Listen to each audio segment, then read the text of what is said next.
பேர்ல நேருக்கு வணக்கம். இன்றைய நேர்காணலில் விசிகாவிலிருந்து கொள்கை பரப்பு துறை செயலாளர் வழக்கறிஞர் திரு மோசஸ் அவர்கள் இணைந்திருக்கிறார். அவரோட பேசலாம். வணக்கம். வணக்கம் தோழர். விசிகாவிலிருந்து பல்வேறு முடிகள் அதிர்ச்சி அளிப்பதாக முன்னாள் சட்டமன்ற உறுப்பினர் பனியூர் பாபு அவர்கள் சொல்லிட்டு கட்சியிலிருந்து வெளியேறுவதாக அறிவிச்சிருக்காரு. சமீபத்திய தலைவர்களுடைய நிலைப்பாடுகள் மற்றும் முடிவுகள் எல்லாமே எனக்கு வேதனை அளிக்குது, அவநம்பிக்கையிலையும் சந்தேகத்தின் பேர்லையும் என்னால் கட்சியை தொடர முடியாதுன்னு சொல்லி அவர் விலகியிருக்காரு.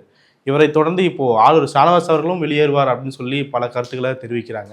உண்மையாலுமே கட்சிக்குள்ள என்ன போயிட்டு இருக்கு? எங்களுடைய தலைவர் ஏதாவது ஒரு பொலிட்டிக்கல் டிசிஷன் எடுக்கிறாரு, அரசியல் சார்ந்த ஒரு முடிவு எடுக்கிறாருன்னா அந்த முடிவு தனக்கு லாபகரமாக இருக்குமா அப்படின்ற ஒரு சிந்தையிலிருந்து எப்பவுமே எடுத்தது கிடையாது. அவர் எப்படிப்பட்ட ஒரு லீடர்னா, கட்சி அவர் தான் தலைவர், ஆனால் எந்த ஒரு முடிவு எடுத்தாலுமே தொண்டர்களோட கலந்து ஆலோசித்து குறிப்பாக அந்த ஃப்ரண்ட்லைன் லீடர்ஸ் கிட்ட கேட்டு தான் ஒரு முடிவு எடுக்கிறார். அவர் தனக்கு லாபகரமான ஒரு முடிவு எடுக்கணும்னு அவர் விரும்பி இருந்தாருன்னா வாய்ப்பு இப்பவே இருக்கு. திருச்சி கிழக்குல அவரால் போட்டியிட முடியும். அதுதான் டிவிக்கவும் விரும்பினாங்க. அவர் அமைச்சரவைக்குள்ள வரணுன்ட்டு தான் அவங்களுடைய விருப்பமும் கூட. அவர் நான் அமைச்சராகணும் அப்படின்னு நினைச்சிருந்தாருன்னா அவர் திருச்சி கிழக்குல போட்டிட்டு இருக்கலாம், வெற்றி பெற்று அமைச்சரா உள்ள போயிருக்கலாம். இதை விட ஸ்டேட் கேபினெட்டை விட ரொம்ப பவர்ஃபுல்லானது, ரொம்ப அதிகாரமிக்க ஒரு பொறுப்பு எதுனா சென்ட்ரல் கேபினெட். பாஜகவோட போயிட்டு காம்ப்ரமைஸ் பண்ணிக்கிட்டு அவங்க கூட போயிட்டு சென்ட்ரல் கேபினெட்ல அவரால் பங்கேற்க முடியும். இப்போ கூட நினைச்சாருன்னா கூட அதை பண்ண முடியும். பாஜக இந்தியாவில் இருக்கக்கூடிய பல அம்பேத்கர் மூவ்மெண்ட்டுடைய லீடர்ஸ் தன்னுடைய கண்ட்ரோல் வைக்கணும்னு நினைச்சாங்க. அவுட் ஆஃப் கண்ட்ரோல் யாருன்னா தலைவர் திருமா மட்டும்தான் அவுட் ஆஃப் கண்ட்ரோல்ல இருந்தார். ஆனால் அவர் நினைச்சிருந்தாருன்னா அங்கே போய் பங்கேற்றிருக்க முடியும். டிவிகே கிட்ட இருக்கிறத விட பாஜக கிட்ட அதிகார பலமும் சரி பண பலமும் சரி ரொம்ப அதிகம். அவங்க கூட போய் காம்ப்ரமைஸ் பண்ணிக்கிட்டு இருந்திருக்க முடியும். ஆனால் அவர் அந்த முடிவெல்லாம் எடுக்கல. என்னைக்குமே ஒரு பொலிட்டிக்கல் டிசிஷன் எடுக்கிறாருன்னா அது அந்த டிசிஷன் தனக்கு லாபகரமா இருக்குமா, எனக்கு அது பெனிஃபிட் கொடுக்குமா அப்படின்னு தலைவர் எங்கேயுமே சிந்திச்சது கிடையாது. அப்போ அவர் என்ன பர்ஸ்பெக்டிவ்ல இருந்து பாக்குறாருன்னா கட்சியுடைய நலன்ல இருந்து பாக்குறாரு. ஃபியூச்சரிஸ்டிக்கா இப்ப நம்ம எடுக்க போற முடிவு அடுத்த 10 வருஷத்துக்கு விடுதலை சிறுத்தைகள் கட்சி ஒரு ப்ராக்ரஸ்ல கொண்டு போவோமா அப்படின்னு சொல்லி எல்லாரோட டிஸ்கஸ் பண்ணி தான் ஒரு முடிவு எடுக்கிறார். யாரோட டிஸ்கஸ் பண்றாரு? அவர் அமைப்பாய் திரள்வோம்னு புத்தகம் எழுதினவர். அமைப்பை கேட்காம எந்த முடிவும் அவர் எடுத்தது கிடையாது. அப்போ தலைவரே வெளிப்படையா சொல்றாரு, எனக்கு டிவிகேக்கு நம்ம இந்த அரசு டிவிகே கவர்மெண்ட்ன்றது தொடரக்கூடாதுன்னு யாருமே நினைக்கல. குறிப்பா நம்முடைய முன்னாள் முதலமைச்சர் கூட அதை நினைக்கல. இந்த அரசு தொடரணும்னு தான் நினைக்கிறாரு. அப்போ தலைவருடைய தனிப்பட்ட விருப்பம் என்னன்னா கட்சிக்கு நம்ம வெளியில இருந்து ஆதரவு கொடுக்கலாம் அப்படின்றத அவருடைய நிலைப்பாடாக இருந்தது. அதான் அவர் தெளிவுபடுத்தினார். ஆனா கட்சியுடைய விருப்பம்னு ஒண்ணு இருக்குல்ல, அப்போ அதை அந்த இடத்துல அவர் பரிசீலிக்க வேண்டிய தேவையும் இருக்கு. அவங்களுக்கு எங்க இருந்து டிவிக்கோட நம்ம கூட்டணியில போகலாம், கூட்டணி மீன்ஸ்னா பவர் ஷேரிங்குள்ள போகலாம் அப்படின்ற முடிவுக்கு எங்கிருந்து வராங்கன்னா பிரச்சனையை கிரவுண்ட்ல ஃபேஸ் பண்றது கேடர்ஸ் தான். அப்போ என்னதான் திமுக கவர்மெண்ட் விடுதலை சிறுத்தைகள் வச்ச பல கோரிக்கைகளை ஜிஓவா மாத்தி கொடுத்துருக்காங்க. அதனால பல தலித் இளைஞர்கள் தலித் கம்யூனிட்டியில் இருக்கக்கூடியவங்க பயனடைஞ்சிருக்கிறாங்க. அடுத்த 10 வருஷத்துக்கு இதோடைய ப்ராக்ரஸ் நம்ம வேற லெவல்ல பார்க்கலாம். ஆனா இது பிளான்ஸ் ஸ்கீம்ஸ் இம்ப்ளிமெண்டேஷன் லெவல்ல இது. ஆனா கிராஸ் ரூட் லெவல்ல கிரவுண்ட்ல கேடர்ஸ் ஒரு கொடியேற்றணும் அப்படின்னா பெரிய பிரச்சனையை சந்திக்கிறான். நான் பர்சனலா இருக்கக்கூடிய பூந்தமல்லி சட்டமன்ற தொகுதி கரியாஞ்சாவடின்ற ஒரு பகுதியில விடுதலை சிறுத்தைகள் கட்சி கொடி ஏற்றுறதுக்கு அவ்வளவு பெரிய கிரைசிஸ் நாங்க கிரவுண்ட்ல ஃபேஸ் பண்ணோம். எங்களுடைய மாவட்ட செயலாளர் அண்ணன் அருண் கௌதம் என்றவருடைய தலைமையில தான் அதை நாங்க மேற்கொண்டோம். அப்போ பிரச்சனை போலீஸ், நாங்க ஒரு 100 பேர் இருக்குன்னா போலீஸே கிட்டத்தட்ட ஒரு 50 பேர் இருந்தாங்க. கொடியேற்ற முடியல. ஏன்? நம்மளுடைய அண்ணன் ஆளுநர் ஷானவாஸ் அவர்கள் கூட நாகப்பட்டினத்துல கொடியேற்றும் போது ஒரு பெரிய பிரச்சனை ஏற்பட்டது. அவர் ஒரு சிட்டிங் எம்எல்ஏ, திமுகவோட கூட்டணியில தான் இருக்கிறோம். ஆனா இருந்தாலும் மாவட்ட ஆட்சியருடைய அலுவலகத்தை நாங்கள் போய் முற்றுகையிட வேண்டிய ஒரு தேவை இருந்தது. அப்போ அந்த இடத்துல விசிகா கூட்டணியில இருந்தா கூட கிரவுண்ட்ல கொடிக்கம்பம் ஏற்றுற பிரச்சனையா இருக்கட்டும், இல்ல ஆணவ படுகொலையா இருக்கட்டும், இல்ல பல பிரச்சனைகளை ஃபேஸ் பண்ணிட்டு தான் இருக்கிறாங்க. முழுக்க முழுக்க ஒரு போலீஸ் ஸ்டேட்டா இருக்கு. யாருக்கு எதிராக? தலித் கம்யூனிட்டிக்கு எதிராக பிரச்சனைகளை ஃபேஸ் பண்ணும்போது மட்டும் போலீஸ் அது எப்படின்னா ஒரு ரொம்ப ரொம்ப அதிகாரமிக்க ஒரு பவர்ல இருந்து அதை அவங்க கையாளுறாங்க. அதாவது ஒரு போலீஸ்க்கே முழு அதிகாரம் போன மாதிரி இருக்கு. ஸோ இந்த பிரச்சனைலாம் அவன் கிரவுண்ட்ல ஃபேஸ் பண்றான். இப்போ அவங்க என்ன விருப்பப்படுறாங்கன்னா இந்த சூழலை நம்ம உள்நோக்கத்தோட ஏற்படுத்தல, இந்த சூழல் மக்கள் ஏற்படுத்தியிருக்கிறாங்க. இந்த சூழல்ல நம்ம வைக்கக்கூடிய அந்த நீண்ட நாள் கோரிக்கையை நம்ம நிறைவேற்றுவதற்கான ஒரு வாய்ப்பா இருக்கு. நம்ம பவர் ஷேரிங்குள்ள போகலாம் அப்படின்ற ஒரு முடிவை வைக்கிறாங்க. அந்த முடிவு மெஜாரிட்டி டிசிஷனை தான் தலைவர் பிரதிபலிக்கிறார். தலைவரோட விருப்பம் கூட இல்லை. பனையூர் பாபு அவர்கள் கட்சியிலிருந்து வெளியேறணும்னு ஒரு முடிவுக்கு வந்துட்டாருன்னா அவர் என்ன சொல்லிட்டு வெளியில போயிருக்கலாம்னா, கட்சி தலைவருக்கு இதுல விருப்பம் இல்லைன்னா கூட கட்சியில் இருக்கக்கூடிய ஃப்ரண்ட்லைன் லீடர்ஸ் பெரும்பான்மையான கேடர்ஸ் டிவிகே டிவிகே ஸ்டாண்ட் எடுத்து பேசுறாங்க, அங்க கூட்டணி போலான்னு சொல்லி விருப்பப்படுறாங்க. இப்படிப்பட்ட ஒரு இயக்கத்துல என்னால் பயணம் செய்ய முடியாது, அதனால நான் கட்சியில இருந்து வெளியேறேன், கட்சி மேல எனக்கு ஒரு அதிருப்தி இருக்கு அப்படின்னு சொல்லியிருந்தாருன்னா கூட லாஜிக் இருக்கு, நானே கூட அதை ஏத்துப்பேன். ஏன்னா அது ஒரு தனிப்பட்ட விருப்பம், அவர் புரிதல் இருந்து பேசுறாருன்னு நம்ம எடுத்துக்கலாம். ஆனா அவர் எங்க யார் மேல குற்றச்சாட்டு வைக்கிறாருன்னா தலைவர் மேல குற்றச்சாட்டு வைக்கிறாரு. தலைவர் வெளிப்படையா தெரிவிச்சிட்டார், இந்த முடிவு எடுத்ததுக்கு காரணம் இங்க ஏற்பட்டிருக்கிற அந்த பொலிட்டிக்கல் கிரைசிஸ்ல தான் நான் அந்த முடிவு எடுத்திருக்கிறேன் அப்படின்னு அவர் வெளிப்படையா அறிவிச்சிட்டாரு. அப்படி இருந்தும் கூட நீங்க தலைவரை குற்றம் சுமத்திட்டு நீங்க வெளியேறீங்கன்னா இப்போ உங்களுக்கு வந்து வேற ஏதாவது வந்து தனிப்பட்ட முறையில் ஏதாவது உங்களுக்கு அதிருப்தி இருக்கா, உங்களுக்கு எம்எல்ஏ சீட்டு கிடைக்கல அப்படின்ற ஒரு அதிருப்திலிருந்து இந்த முடிவு எடுக்கிறீங்களா அப்படின்னு பார்க்க வேண்டிய பார்வையும் இருக்கு. இப்போ அவர் என்ன சொல்றாரு, ஆர்எஸ்எஸ் பெற்றெடுத்த பிள்ளைன்னு நம்ம விமர்சிச்சுட்டு அவங்களே நம்ம தத்தெடுக்கிறதா அப்படின்னு ஒரு கேள்வி கேட்கிறார். நியாயமான கேள்விதான். இப்போ நாளைக்கு அண்ணன் பனையூர் பாபு அவர்கள் வந்து ஏதோ ஒரு அரசியல் கட்சியில போய் சேர போறார், XYZ ஏதோ ஒரு அரசியல் கட்சி, அது திமுக, அதிமுக, காங்கிரஸ் ஏதோ ஒரு கட்சியில போய் சேரதான் போறாரு. பொலிட்டிக்கல் ஆக்டிவிட்டிஸ் இல்லாம அவர் இருப்பாரான்ற நம்பிக்கை எனக்கு இல்லை. கண்டிப்பா போக போறாரு. ஒருவேளை அவர் திமுக, அதிமுக ஏதோ ஒரு கட்சிக்கு போறாருன்னு வச்சுங்களேன், அந்த கட்சி அவங்களுடைய தேவைக்காக RSS உடைய பிள்ளையாவே செயல்பட்டு கொண்டிருக்கக்கூடிய பாட்டாளி மக்கள் கட்சி கூட்டணியில சேர்க்கிறாங்கன்னு வச்சுங்களேன், அப்போ இப்ப எப்படி விடுதலை சிறுத்தைகள் கட்சியில இருந்து அவர் வெளியேறினாரோ அதே நிலைப்பாட்டாங்க எடுப்பாரா? இங்க நீங்க டிவிக்கோட போனதுனால நான் வெளியில வரேன்றாரு. அப்ப பாட்டாளி மக்கள் கட்சி வந்து RSS உடைய அந்த கோட்பாடு அஜெண்டாவை நடைமுறைப்படுத்துற ஒரு இயக்கன்றது அவரை ஏற்றுப்பார். அப்ப அங்க வந்து அங்க பாட்டாளி மக்கள் கட்சி உள்ள ஸ்டெப் இன் பண்றாங்கன்னா இவர் ஸ்டெப் அவுட் பண்ணுவாரா அப்படின்ற ஒரு கேள்வி எழுந்தது இல்ல. இப்போ இவருக்கு ஏதோ பர்சனல் அதிருப்தி இருக்கு, கட்சியில சீட்டு கொடுக்க அப்படின்ற ஒரு அதிருப்தி இருந்தால எடுக்கப்பட்ட முடிவா தான் நான் அதை பாக்குறேன். அதை பேசி சரி பண்ணியிருக்கலாம். அண்ணன் SS பாலாஜி அவர்களுக்கு கூட வந்து இந்த வாட்டி போட்டியிடுவதற்கு தலைவர் வாய்ப்பு கொடுக்கல. ஆனா அவர் மறுநாள் அலுவலகத்துக்கு வந்தார், கட்சியுடைய எல்லா ஆக்டிவிட்டிஸுமே எடுத்து பார்த்தார். விடுதலை சிறுத்தைகள் கட்சி போட்டியிடக்கூடிய எல்லா 8 தொகுதிக்குமே பயணம் செஞ்சார். அங்க போயிட்டு கிரவுண்ட்ல அங்க தேர்தல் பணிக்குழுவோட ஒரு ரெகுலர் டச்சில் இருந்தார். என்ன பிரச்சனை, என்ன ஃபீல்டில் நம்ம ஃபேஸ் பண்றோம், அடுத்தது என்ன பண்ணணும், கட்சியுடைய மறுகட்டமைப்பு பணி ஒரு பக்கம் போயிட்டு இருக்கு. அந்த வேலையை தலைவர் வந்து பிரச்சார வேலையில ரொம்ப பிஸியா இருக்கிறார். அந்த மறுகட்டமைப்பு வேலை வந்து கொஞ்சம் கூட தோய்வடையக்கூடாதுன்றதுனால கட்சியுடைய தலைமையகத்துல அலுவலகம் மாதிரி அதை பயன்படுத்திக்கிட்டு 24/7 கட்சி ஆஃபீஸ்ல இருந்தார். அப்போ அவருக்கு அதிருப்தி இருக்கும்ல, அவர் ஒரு சிட்டிங் எம்எல்ஏ தானே. அப்ப அமைப்பு உங்களுக்கு ஒரு வாய்ப்பு கொடுத்துருக்கு, அந்த வாய்ப்பை பயன்படுத்தி நீங்க ஒரு அதிகாரத்துக்கு வந்திருக்கிறீங்க. நீங்க வந்து உங்களால முடிஞ்ச அளவுக்கான மக்கள் சேவையை நீங்க செஞ்சிருக்கிறீங்க. தலைவர் வந்து இந்த முறை வாய்ப்பு கொடுக்கலன்னா நான் அடுத்த முறை கொடுப்பார் அப்படின்னு கட்சியை நம்பி கட்சிக்குள்ளே டிராவல் பண்றது தானே ஒரு சரியான அணுகுமுறையா இருக்கும். ஒருவேளை உங்களுக்கு கட்சிக்குள்ள அதிருப்தி இருந்தா கூட அதை கட்சிக்குள்ள இருந்து தானே நீங்க சரி பண்ணணும். கட்சியை விட்டு நான் வெளியில போறேன் அப்படின்ற எடுக்கக்கூடிய முடிவு வந்து எப்படி சரியா இருக்கும்? அப்படி நீங்க போற இடத்துல நாளைக்கு அந்த கட்சியை வந்து பாட்டாளி மக்கள் கட்சி கூடவோ இல்ல பாஜக கூடவோ கூட்டணி வச்சிருந்தாங்கன்னா இதே ரீசனை சொல்லிட்டு நீங்க வெளியேறுவீங்களா? அப்படி எடுக்க முடியுமா? ஒரு மூவ்மெண்ட் வந்து எப்படி வேணா ஒரு முடிவு எடுத்துட்டு டிராவல் பண்ணலாம். ஆனா ஒரு அரசியல் கட்சி அப்படி பண்ண முடியாது. ஏன்னா அவங்களுக்கு வந்து வாக்கரசியல் இருக்கிறவங்க கிட்ட கண்டிப்பா காம்ப்ரமைஸ் பாலிடிக்ஸும் இருக்கும். அந்த காம்ப்ரமைஸ் பாலிடிக்ஸ் முழுமையா நம்மளுடைய ஐடியாலஜியை நீர்த்து போகக்கூடிய அளவுக்கு இருக்கா அப்படின்ற ஒரு இடத்துல இருந்து தான் நம்ம அதை பார்க்கணும். விசிகா டிவிகே ஸ்டாண்ட் எடுத்ததுன்றது வந்து ரொம்ப இன்டென்ஷனலா உள்நோக்கத்தோட மனப்பூர்வமா ரொம்ப சந்தோஷமா எடுத்த முடிவுலாம் கிடையாது. விடுதலை சிறுத்தைகள் கட்சி இந்த முடிவு எடுப்பதற்கான காரணம் என்னன்னா, இங்க ஒரு பொலிட்டிக்கல் கிரைசிஸ் உண்மையில ஏற்பட்டிருக்கு. இங்க ஒரு பெரிய வந்து யாரும் எதிர்பார்க்காத ஒரு சூழல் நடந்திருக்கு. ஸோ இந்த சூழல்ல இருந்து தான் நாங்கள் அந்த முடிவு எடுக்கிறோம். அதனால வந்து டிவிக்கு எடுக்கக்கூடிய எல்லா திட்டங்களையும் வந்து நாங்கள் ஆதரிச்சிருவோம் அப்படின்லாம் கிடையாது. பாஜக எதிர்ப்புல விடுதலை சிறுத்தைகள் கட்சி முன்பு எப்படி இருந்தோமோ அதை விட வீரியமா இருக்கும். நாளைக்கே வந்து ஒன் நேஷன் ஒன் எலெக்ஷனை கொண்டு வராங்க, இல்லை தேசிய கல்விக் கொள்கையை கொண்டு வராங்க, இல்லைனா வந்து கிறிஸ்தவ இன்ஸ்டிடியூஷன்ஸ் உடைய அந்த உரிமைகளை பறிக்கக்கூடிய ஒரு சட்டத்தை கொண்டு வராங்க அப்படின்னா, மும்மொழி கொள்கையை கொண்டு வராங்கன்னா டிவிகேக்கு மிகப்பெரிய ஒரு அழுத்தம் கொடுக்கக்கூடிய ஒரு கட்சியா விடுதலை சிறுத்தைகள் கட்சி தான் நாங்கள் தான் இருப்போம். டிவிகே வந்து அவங்க பவருக்கு வர்றதுக்கு முன்னாடி ஒரு சைலண்ட் பாலிடிக்ஸ் அவங்க மெயின்டைன் பண்ணாங்க. எந்த ஒரு இஷ்யூவா இருந்தாலும் பெருசா பேச மாட்டாங்க. திருப்பரங்குன்றமா நியூட்ரல் ஸ்டாண்ட் எடுப்பாங்க. ஆனா இப்ப அப்படி எடுக்க முடியாது. திருப்பரங்குன்ற பிரச்சனை கோர்ட்டுக்கு வரும். கோர்ட்ல ஸ்டேட்டுடைய விருப்பம் என்னன்றதை நீங்க தெரியப்படுத்தி தான் ஆகணும். இப்போ சுப்ரீம் கோர்ட்ல ஒரு வழக்கு வரப்போகுது.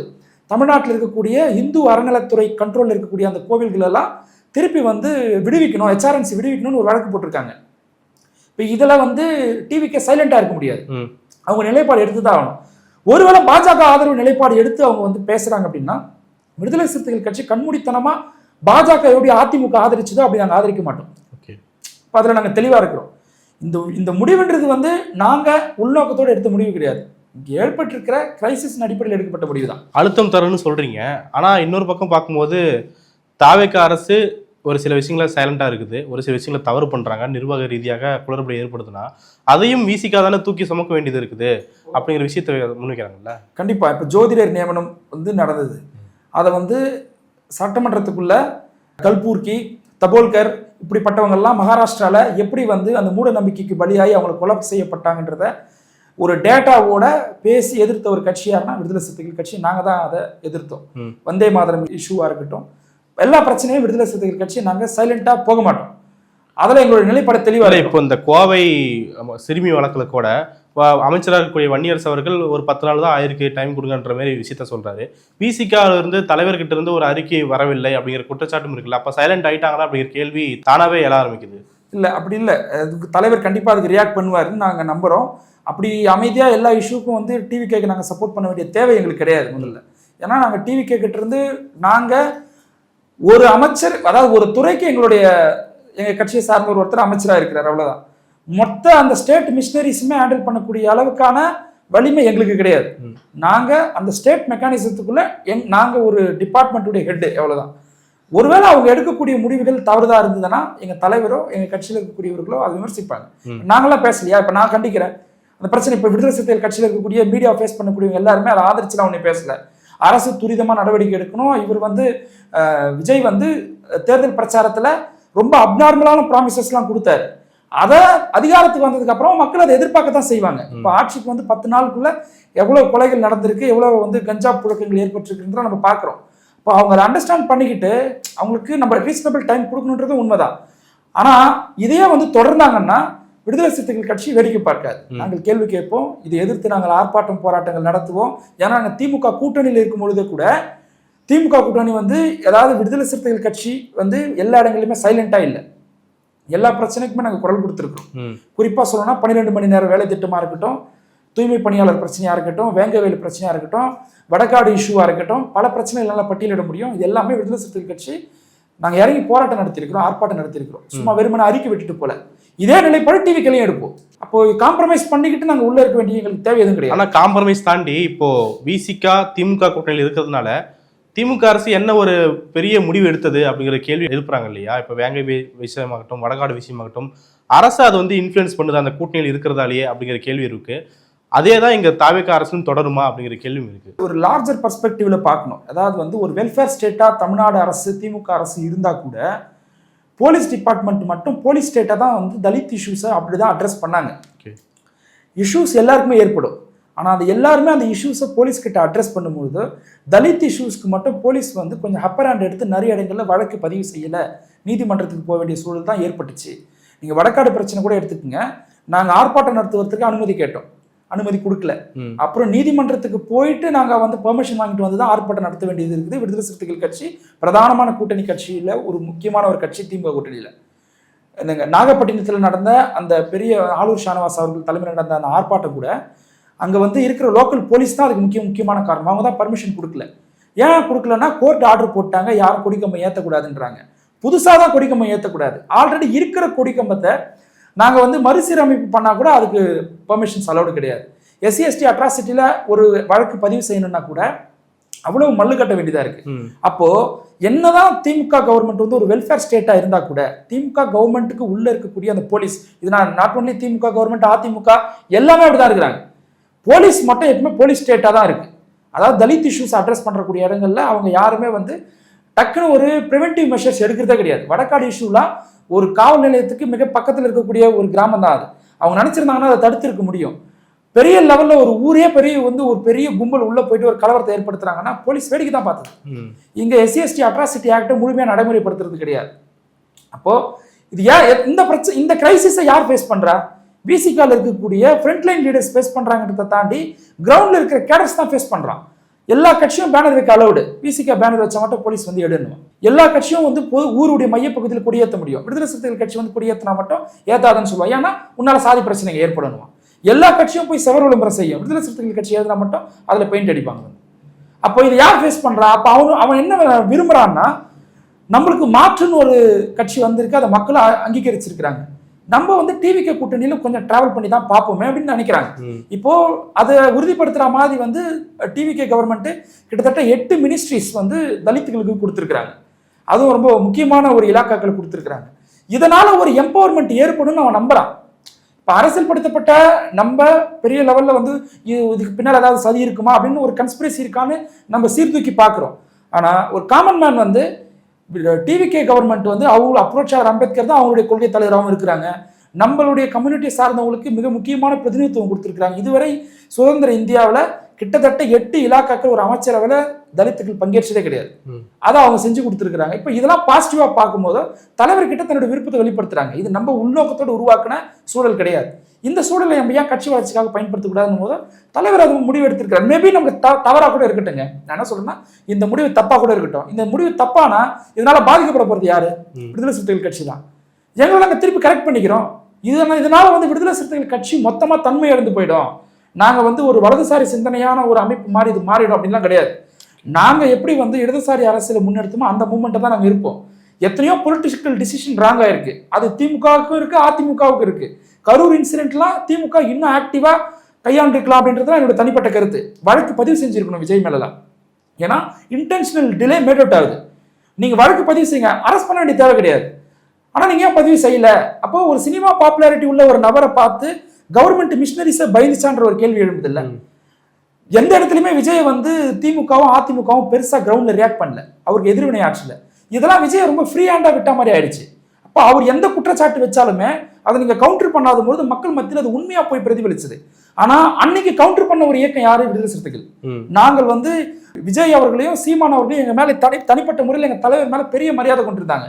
ஆனா நாங்க வெளிப்படையா மக்கள் மத்தியில் அவங்க RSS பெற்றெடுத்த பிள்ளை, அவங்களுடைய பொலிட்டிக்கல் ஆக்டிவிட்டிஸ்ல இருந்து அவங்களை நாங்க அம்பலப்படுத்தணும். இந்த மாதிரி வந்து விமர்சனங்களை திமுகவும் அதிமுகவும் டிவிக்கு மேல வைக்கல. இதெல்லாம் ஒரு ஃபிளா. இதெல்லாம் வந்து அவங்க திருத்திக்கணும். இன்னைக்கு ஒரு நடிகர் கட்சின்னு அவங்க விமர்சிக்கிறாங்க, ரைட் விடுங்க. ஆனா அன்னைக்கு நீங்க விமர்சிச்சிருக்கணும். ஏன்னா அவர் ஒரு பெரிய ஸ்பாய்லரா பெரிய ஒரு ஓட் பேங்க் பிரிப்பார்ன்ற யூக இருந்தது, அப்பவே விட்டுட்டாங்க. அப்போ இந்த மாதிரி விடுதலை சிறுத்தைகள் கட்சி எடுத்த இந்த முடிவு தவறுன்னு எங்களுக்கு தெரிய வந்தா நாங்க அதை திருத்திக்க போறோம். ஆனா நீங்க பிரிசம்ஷன்லயே ஏன் வந்து போனீங்க, அதிகாரத்துக்கு போனீங்கன்னு ஒரு குற்றச்சாட்டு வைக்கிறது? விடுதலை சிறுத்தைகள் கட்சி தான் இந்த கூட்டணியை உடைச்சுதா? நான் கேட்கிறேன்.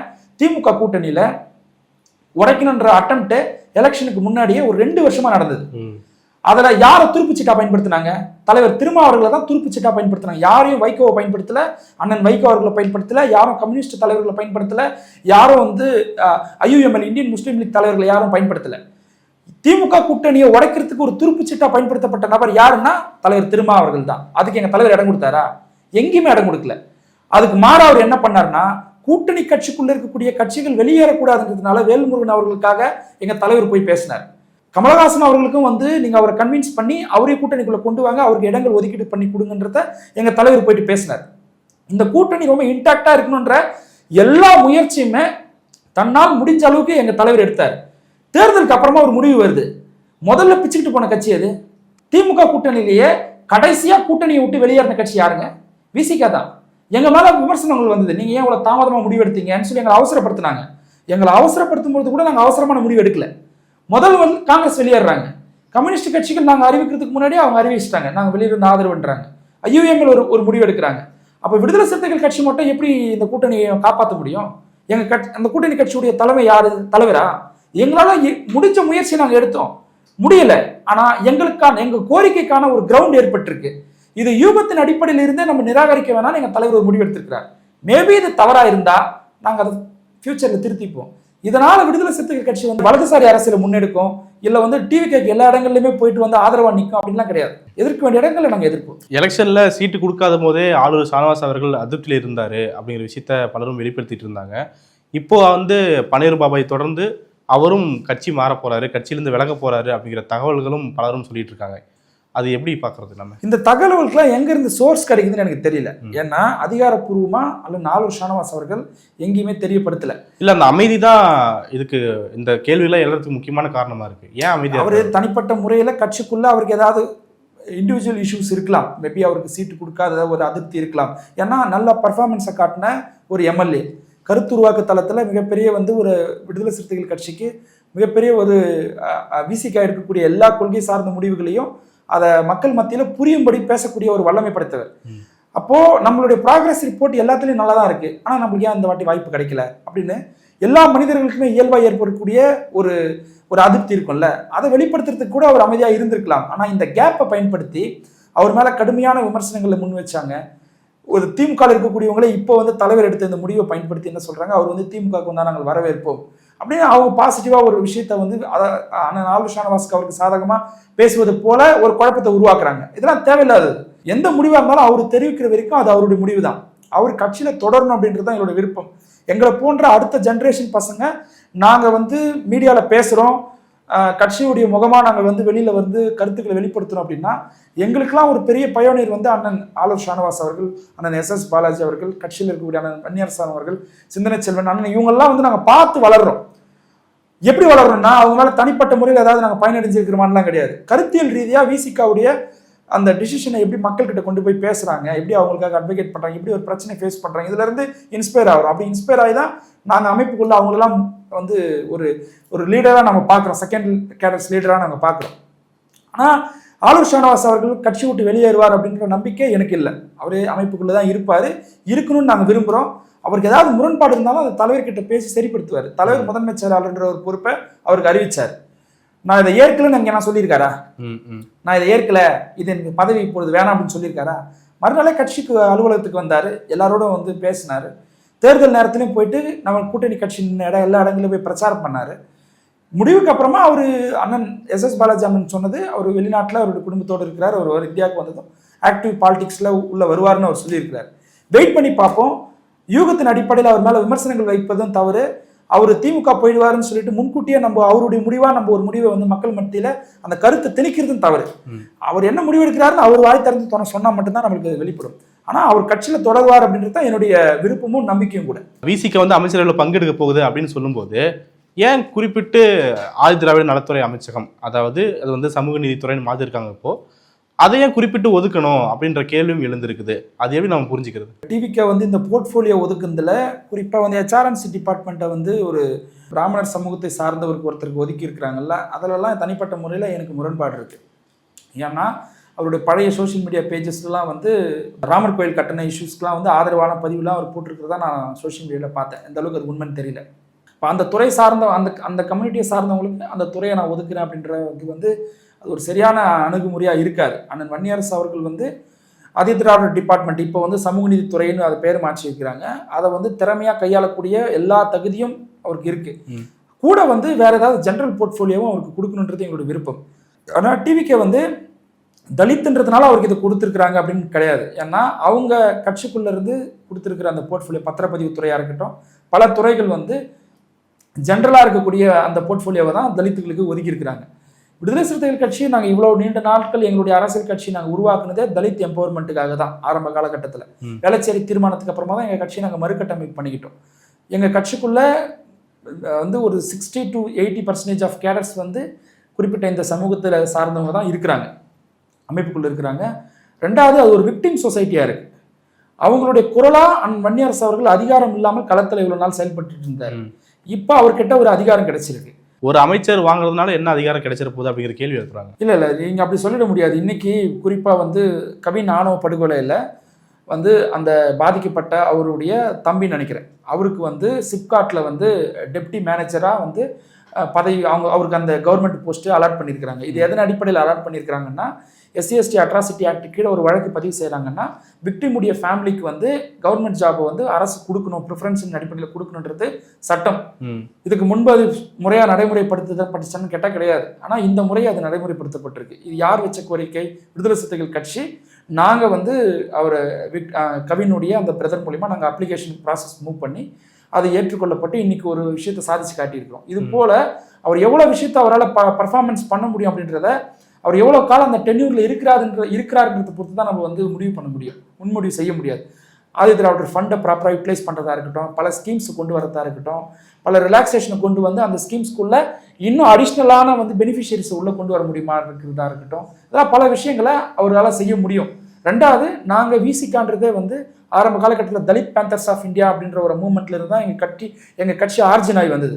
இப்போ தலித் மக்களுடைய எம்பவர்மெண்ட்ன்றது ரொம்ப முக்கியமானது. அந்த மக்களுடைய குரலாக அதிகாரம் இல்லாமல் நாங்கள் களத்தில் இருந்தோம். இப்போ அந்த மக்களுடைய குரலாக அதிகாரத்தோடு நாங்கள் சட்டமன்றத்துக்கு உள்ளே இருக்கிறோம்.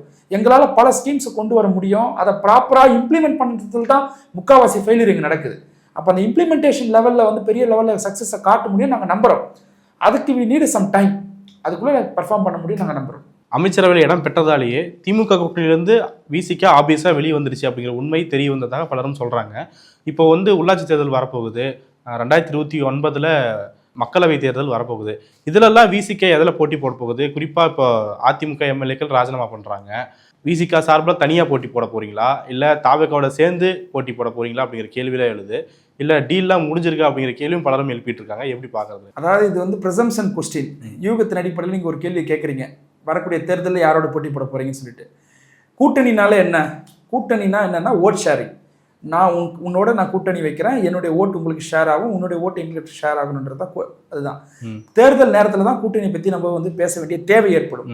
இப்போதான் ஒரு தேர்தல் முடிஞ்சிருக்கு, அடுத்தது உள்ளாட்சி தேர்தல் வரட்டும். வரும்போது எங்க தலைவர் என்ன நிலைப்பாடு எடுக்கிறோம் அப்படின்றத வெளிப்படுத்துவார். இல்ல உள்ள ஒரு அமைச்சரை வச்சுக்கிட்டு வெளியே வந்து தனியா போட்டி போட்டாங்க அப்படின்னா அது வந்து இரட்டை நிலைப்பாடு. ஆமா, கண்டிப்பா இருக்கும் தான். ஆனா இதை எப்படி ஹேண்டில் பண்ண போறாருன்றது தலைவர் தான் முடிவு எடுப்பார். இப்போ இந்த யூகத்தின் அடிப்படையில் இருக்கிற கேள்விக்கு நான் ஒரு பதில் சொன்னோம்னா அது பொருத்தமா இருக்காது. அது ஒரு புதிய கான்ட்ரவர்சியை உருவாக்கும். அது லாஜிக்கலாவும் ரைட்டா இருக்காது. எலெக்ஷன் நேரத்துல யாரோட கூட்டணி அப்படிங்கிறத அன்னைக்கு இருக்கிற சூழ்நிலையை பார்த்து தலைவர் முடிவெடுப்பார். அப்போதான் நம்ம அதை பற்றி பேச முடியும். இந்த ஓட் ஷேரிங்ன்றதே வந்து கூட்டணி வைக்கும் போது தான் நடக்கும். இப்போதான் ஒரு தேர்தல் முடிஞ்சிருக்குது, வெயிட் பண்ணி பார்ப்போம். டிவிக்கோட தலைவர் கூட்டணி வைக்கிறாரா, இல்லை வந்து திமுகவோட போகிறோமா, இல்லை தனி, எல்லா விஷயம் எலெக்ஷன் கிட்ட நெருங்கும் போது தெரியும். சூழல் மாறும் இல்லையா? தேர்தலை பொறுத்த வரைக்கும் எதையுமே நம்ம ப்ரெடிக்ட் பண்ண முடியாது அப்படின்றத இந்த தேர்தல் நம்மளுக்கு உணர்த்திருச்சு. நாங்கள் விரும்பினது திமுக கூட்டணி மிகப்பெரிய லெவலில் வெற்றி பெறும், இந்த வாட்டி ஆட்சி தொடரும் அப்படின்றத நாங்கள் விருப்பப்பட்டோம். நாங்கள் நின்ன 8 தொகுதியிலுமே குறைஞ்சபட்சம் நாங்கள் 6 தொகுதியில நாங்கள் வெற்றி பெறுவோம்னு நாங்கள் நம்பணும். அப்படிதான் ரிப்போர்ட் இருந்தது, கிரவுண்ட் ரிப்போர்ட் அப்படிதான் எங்களுக்கு இருந்தது. ஆனால் அப்படியே தலைகீழாக மாறி போச்சுங்க. யாருமே எதிர்பார்க்கல இந்த மாதிரி ஒரு விஷயம் நடந்ததுன்னு சொல்லிட்டு. அப்போ வரக்கூடிய தேர்தல் எப்படிப்பட்டதா இருக்கும், அது இப்போ டிவிகே கவர்மெண்ட் எந்த அளவுக்கு வந்து அச்சீவ் பண்ணியிருப்பாங்க அப்படின்றதுலாம் நம்ம பார்க்கணும். இப்போ நீங்கள் சொன்னீங்க ஆதி திராவிடர் அமைச்சர், சமூக நீதிக்கு அமைச்சராக வன்னியரசு அவர்கள் பொறுப்பேற்றிருக்கிறார், என்ன பெருசாக சாதிச்சிட முடியும்னு நீங்கள் சொன்னீங்க. அடித்து சொல்கிறேன், இந்த அரசில் வந்து ஆணவ கொலை தடுப்பு சட்டத்தை கொண்டு வருவது விடுதலை சிறுத்தைகள் கட்சியுடைய பிரதானமான முயற்சியாக இருக்கும். அதில் நாங்கள் வெற்றியும் பெறுவோம். அதை சக்ஸஸ் பண்ணி காட்டுவோம் அப்படின்னு நாங்கள் நம்புகிறோம். ஏன்னா நாங்கள் பவர் ஷேரிங்குள்ளே போயிருக்கோம். ஒரு எம்எல்ஏ கிடையாது, இப்போ கோரிக்கை வைக்கக்கூடிய இடத்துல இல்லை. கோரிக்கை அதை பாலிசி மேக்கிங்ல நாங்கள் விசிகா இருக்கும். அப்போ இதை நாங்கள் கொண்டு வருவோம். நாங்கள் நம்ப அதுக்கு தாவேகா அரசுடைய ஒத்துழைப்பும் மற்ற அமைச்சர்களுடைய ஒத்துழைப்பும் இருக்குன்னு நம்புறீங்களா? கண்டிப்பாக இருக்குன்னு நம்புகிறோம். ஏன்னா அது வந்து அவங்க தேர்தல் நேரத்தில் ஆணவ கொலை தடுப்பு சட்டத்தை வந்து கூடாதுன்னு அவங்களும் பேசலைல்ல. இப்போ கவின் ஆலோப்படுகளை ஆதவர்ஜுனா பல இடங்கள்ல பேசியிருக்கிறார், அமைச்சர் ஆதவர்ஜுனா அவர்கள் பல இடங்கள்ல பேசியிருக்கிறார். அப்போ ஆணவ கொலை தடுப்பு சட்டத்துக்கு டிவிகே வந்து கொண்டு வருவதற்கு இவங்களும் அந்த மெத்தனை போக்கை கடைபிடிச்சாங்கன்னா விசிகா இப்போ என்ன முடிவெடுக்குன்றதை நீங்க பார்ப்பீங்க.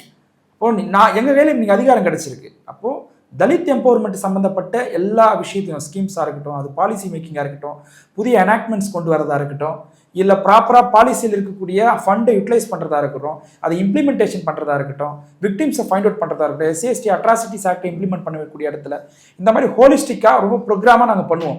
உண்மையிலே டிவிகே கவர்மெண்ட்டில் ஒரு அறிவார்ந்த ஒரு நபர்கள்கிட்ட ஒரு மிகப்பெரிய வந்து ஒரு டிபார்ட்மெண்ட் கிடைச்சிருக்குன்னா அது சமூக நீதித்துறையாக தான் நான் பார்ப்பேன். இப்போ எங்கள் கட்சி அதை ப்ராப்பராக கொண்டு போகும் நாங்கள் நம்புகிறோம். பல்வேறு முக்கியமான விஷயங்களை பார்த்துட்டீங்க. உங்களுடைய நேரத்துக்கும் கருத்துக்கும் மிக்க நன்றி. நன்றி தொடர்.